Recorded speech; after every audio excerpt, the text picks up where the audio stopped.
Pemirsa, sejumlah layanan di Kabupaten Badung tetap buka selama cuti bersama Idul Fitri pada Senin 8 April dan Selasa 9 April 2024.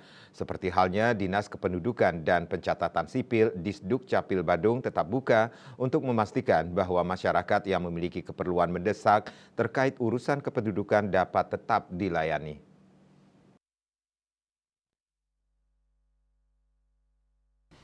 Kepala Disduk Capil Badung Ana Agung Ngurah Arimbawo mengatakan, pelayanan akan tetap tersedia dari pukul 8 hingga 12 pada hari libur tersebut.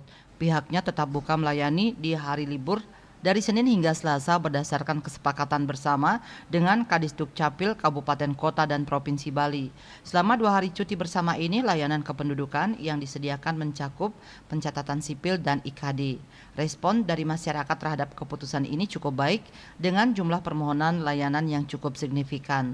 Tujuannya melayani masyarakat jika ada keperluan mendesak terkait administrasi kependudukan. Sementara itu, Direktur Utama Rumah Sakit Umum Daerah RSD Mangusade, Dr. Wayan Darte menjelaskan bahwa pelayanan kesehatan di rumah sakit tersebut tetap berjalan seperti biasa selama cuti bersama.